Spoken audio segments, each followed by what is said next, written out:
Hi. I wanted to take a look at what it might be like to live God's way during lockdown. And I thought the best way to do that is to have a look at the Holy Spirit and his help. Because in Galatians 5 chapter 2, Paul tells us about the fruit of the Spirit. Love, joy, peace, patience, kindness, goodness, faithfulness, gentleness and self-control. So I'm going to put together a couple of reflections that help us to look at each one and how they translate to our life during lockdown. So we'll start with love, which crops up just a few times in the Bible, but we'll go straight to the top. Jesus says that the greatest commandment is to love the Lord your God with all your heart, with all your soul, with all your mind, and with all your strength. And that the second greatest commandment is to love your neighbour as yourself. That's Matthew 22, verses 37 to 38. There's no escaping it, really. Everyone is included. And in case you want further convincing, check out Romans 13, verse 8, which says, "Let no debt remain outstanding except the continuing debt to love one another. For he who loves his fellow man has fulfilled the law." Yeah, but it's not easy, is it? It's particularly hard when we've got family members who are just having a shocker, or a colleague or a boss makes a really bad decision, or a friend fails to follow through on a promise. And how do we love the competition in business? So how might 1 Corinthians 13 verses 4 to 8 apply, even in lockdown? We're told that love is patient. So that means waiting patiently for the post to arrive, or the shopping to be delivered even when it's late, or for work to arrive in my case when I'm waiting for my students to send me what they've been doing, or for phone calls when people have said that they'll be in touch. Am I patient with myself, even when I'm struggling? Do I give myself space? Love is kind.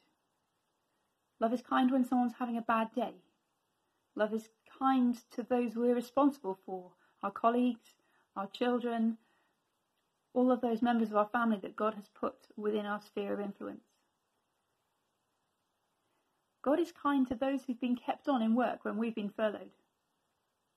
Love doesn't envy the person who gets to live with their family or gets to live by themselves, whichever it is that you really wish you were doing.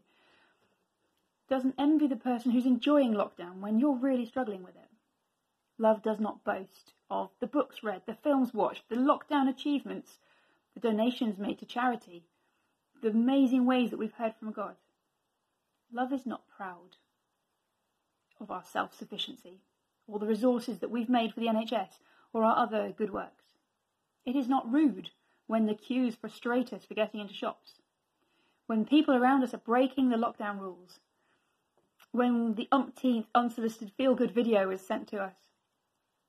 Love is not self-seeking, wanting our posts on social media to be liked, or getting miffed when we don't receive the pastoral phone calls that we'd really like. Love is not easily angered with the decisions that are made or not made by government, or the family rubbing us up the wrong way again. And love keeps no record of wrongs, those missed promises, other people's mistakes, the times that we've been left out of the loop. Love does not delight in evil. No one deserves to get this virus. And we don't stretch the lockdown to suit us. But we rejoice in the truth. We're real about how we're doing. We keep lockdown even when no one is seeing it. And if we're furloughed, we don't work. Because what we find here is that love always protects, always trusts, always hopes, and always perseveres. But in what? For what? The only worthy object of our trust and our hope is God and what he has said. And that being so, it's God's interests that we should protect and persevere for. It is asking for trouble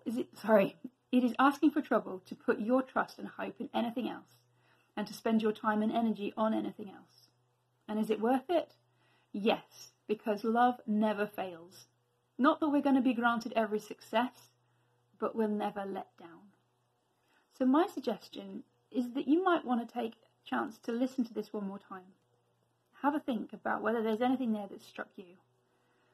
It's all with the Holy Spirit's help that we make these changes, that we become more loving, because it's his fruit. So begin to build up your portfolio of love, and remember, it's done in the Holy Spirit's way.